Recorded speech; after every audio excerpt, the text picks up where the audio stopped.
Hi YouTube, welcome to another edition of Horror Hands, and for this video I'm going to be talking about Fright Night Part 2 from 1988.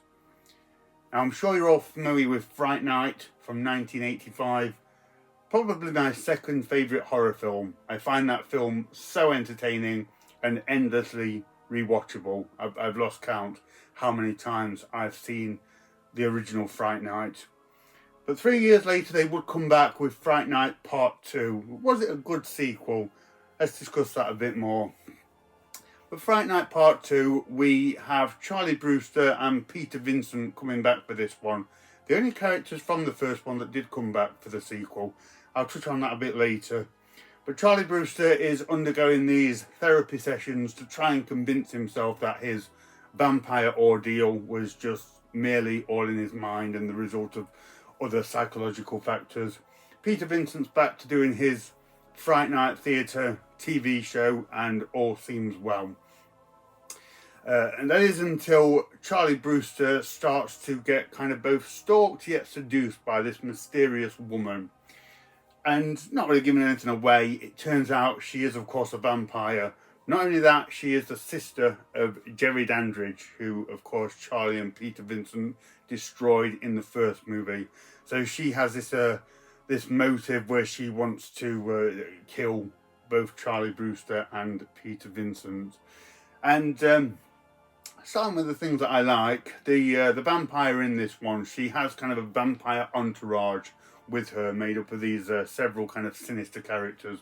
And I really did like that aspect of the film, and I think it would have actually benefited from focusing on these characters more, rather than them just being these sidemen that are with her.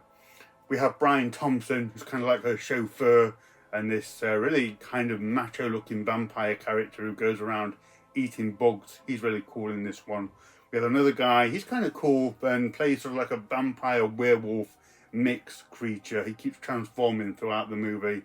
And then we have this other guy, I'm not sure what he's supposed to be, but he's really cool and very stylish and goes around roller skating throughout the movie. So we have a roller skating vampire, very 1980s. So I really did like this cast of characters. The female vampire herself, she was pretty good. She had a good look. So yeah, she was okay throughout the film.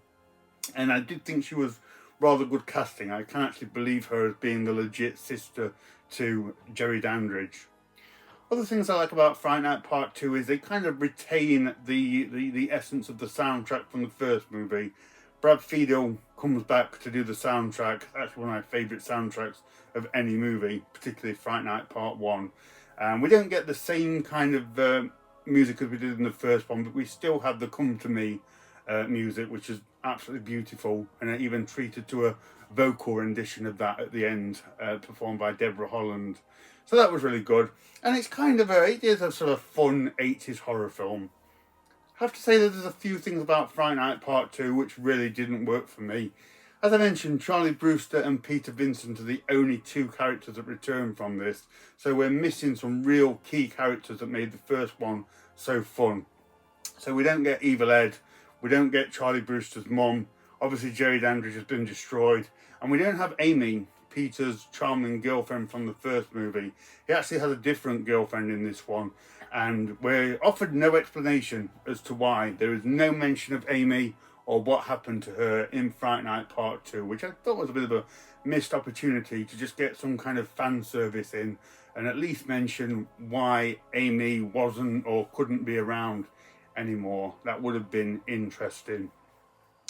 I also didn't quite get any sort of threat from this new female vampire, nor did she have kind of the presence that Chris Sarandon did as Jerry Dandridge. There's no kind of urgency about her. She sort of slinks around looking seductive and sort of making these sort of half attempts to get to either Charlie Brewster or Peter Vincent. There's no real kind of strong linear narrative to get them together to have this confrontation or anything like that. And like I say, I really would have liked it to have explored some of those side creature characters as well.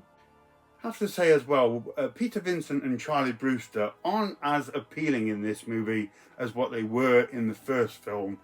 Peter Vincent doesn't really have a lot to do, to be honest. He's kind of already on hand. He's there to help Charlie Brewster. So we don't have that really fun character arc of him being rather cowardice and then becoming the vampire killer that he is on screen. And I have to say, Charlie Brewster in this is borderline unlikable. I really don't go for his character in Fright Night Part 2. I certainly don't resonate with him in the way that I did in the first movie. So yeah, the lack of original characters and somewhat weak storyline in this one do kind of affect it a little bit. And Fright Night 1 was so character driven, they really made that movie special.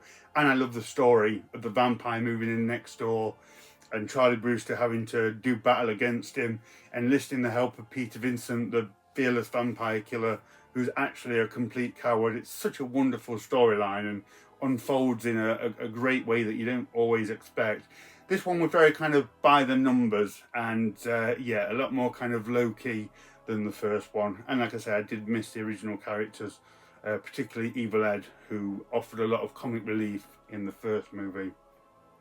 Have to say as well, Fright Night 2, in this format, this is a really old dusty DVD. Quite rare and expensive now, but it looks awful.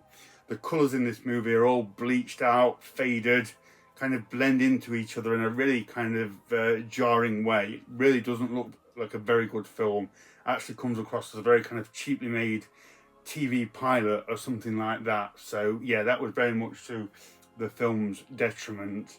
But on the whole, not that I don't enjoy this film. I have bashed it quite a bit in this video, but it is a kind of an okay middle-of-the-road 80s vampire film. But compared to the first movie, nowhere near on par.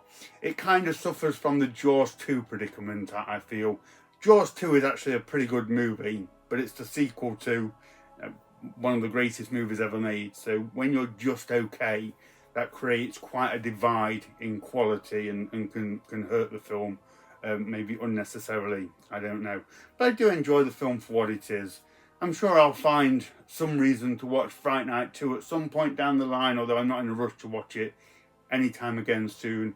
That is unless it does get a Blu-ray release, because I would like to see this in a nice print just to see if that aids my enjoyment of this one anymore. So was Fright Night 2 a good sequel?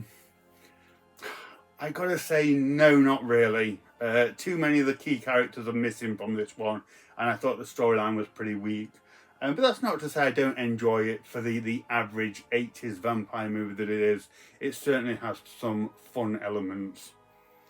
So let me know if you've seen Fright Night 2. Maybe you like this one, which is great. Let me know the reasons why. Perhaps you can change my mind on this one.